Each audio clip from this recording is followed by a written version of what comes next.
Hey guys, Coach Hunter here with Mackenzie. Today we're going to be working on breaking the guards. We're going to full guard or closed guard. So far we've been working on high passing. That is a standing player against a down or supine player. Okay. Today we're going to be working on low passing, which generally means you're in some kind of like closed guard, or we're talking about different scenarios. Today the closed guard. Working on how to open the guard and pass from that low position. Of course, we could always, once we open the guard, we could stand and make it a high passing situation also. So those options are always there, okay? So for the sake of reference, closed guard is when my guard is completely wrapped around my partner and my ankles are crossed, okay? And open guard is anytime my legs are open. Generally speaking, when we're playing open guard, we don't make sure that we're not loose though. My legs aren't just here on the mat, relaxed. They are controlling my partner. So I play a lot of open guard. You know, if we have some kind of like knee shield position or action guard, we could have feet on hips, we have butterfly hooks, which could be up a little higher. And I could be playing a Z guard or half guard with any configuration of the feet. That's all open guard. Okay, so back.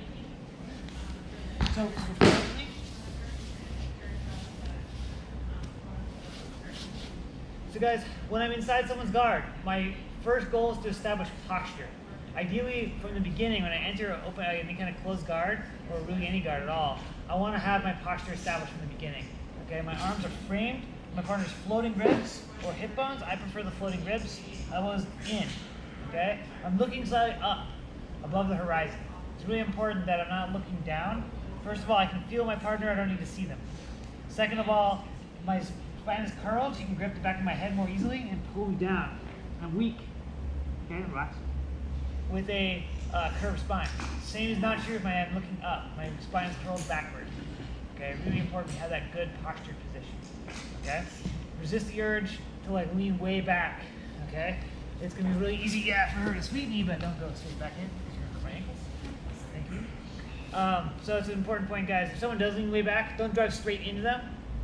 You can hurt their ankles if they don't have good ankle flexibility. Turn to the side with a hip bump sweep. Okay, we'll talk about that another time. So guys, I'm in here controlling my partner's posture. Really important. So, or controlling my own posture, I should say, establishing good posture. We're gonna hit the posture break today. Okay? I'm gonna take one of my knees. It's gonna go and center to her tailbone. But first, my knee goes outward. So my knee swings out to widen my base. So when I bring my knee in, my base isn't super narrow. Okay? So if I bring this knee in without widening my base, I'm very narrow. If she wants to try to sweep me, it'll be easy to do so. Okay? Yes. Right? Not the same if I have a wide base. Okay? So, did you silence that? Laura, did you silence that? Thank you. So, wide knee, knee in the center. I'm controlling her hips still. If I let her hips right up on top of my leg, there's no pressure here. I'm not going to have a break. Okay? So, my knee goes wide, my knee slides in the center of her tailbone. Okay? I'm going to control her hips, keeping her flat as I sit down on my heels and step up. Sitting on my heel, I'm going to force my leg backwards as I sit and extend, break her guard. Okay, switch sides.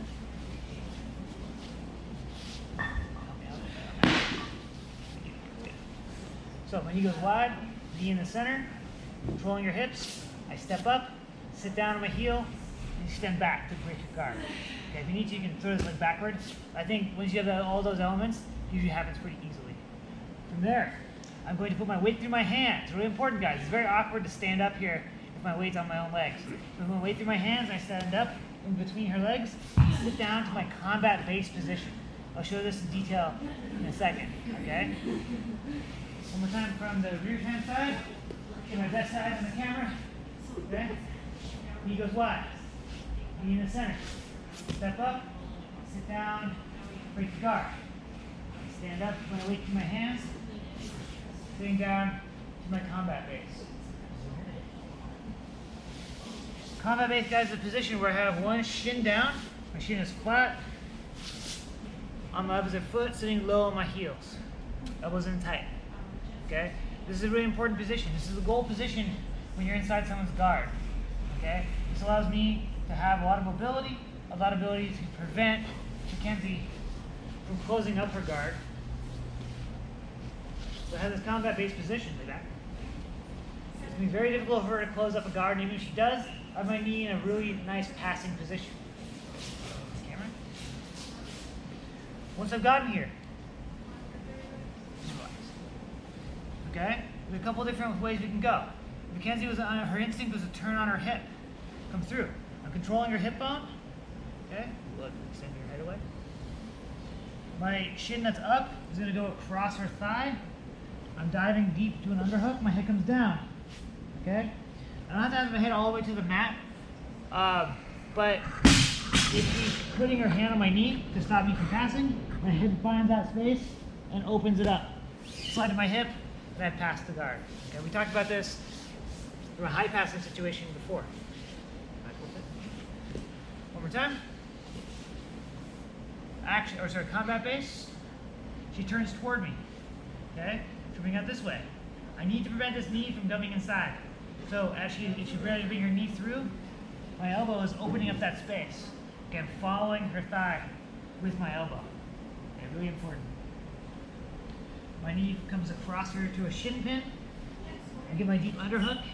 Okay, I think even if she's not blocking my knee, my head can open up and start controlling her spine with the top of my head. Okay, really important. I'm using this spine as a post. Slide to my hip, coming through. Next up, if Mackenzie stays flat on her back from this position, this is where we can go ahead and go to a double underpass. Arms come both underneath. Really important, guys. I'm never diving one arm in, one arm out. So I'm putting myself in a triangle choke. Okay? So when both elbows dive in, hands follow, coming to here. There are two ways to go about this. I can sit back and pull her hips on top of my thighs. I'm small compared to most grapplers, so I tend to do the opposite, which is to lean forward, lifting her hips, slide my hips underneath. If I don't, she can turn her hips really effectively. Right? She can shrimp, she can move, instead of playing stuff that's going to be annoying. If I get her frame shelved up onto my hips, now it's just move her hips, it's difficult. Also notice that my arms are framed right at her hips, not up here at her knees. Okay, down low. Okay, when I'm ready, I'm going to stack her up. Okay, pull her back so you guys can see a little better. Stacking her up, getting her nice and squashed. You can see on her face, she loves it. Okay, one arm comes across to the opposite side of her head. I'm going to draw my hips really heavy. My hips are dropping into her. I'll show this from another angle. And I just let her legs pass. You don't want me to pass to stop that pressure. Then go into our side mount position. All that good stuff there.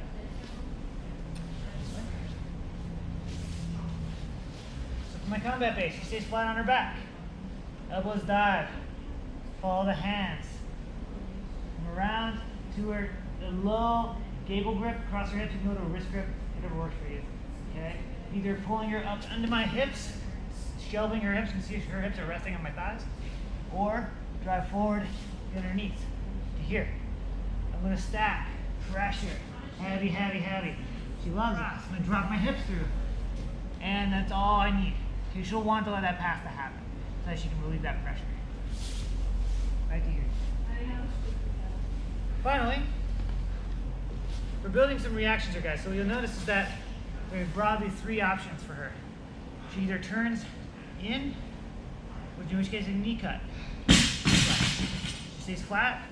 I can still knee slice, but it's a little easier for her to resist, so we can go double under. She turns the other way. Okay? This is where I'm going to smash pass. Okay, guys, so I'm going to get my weight forward. I'm going to switch my hips and sprawl. Okay? Coming through and passing her guard. This one.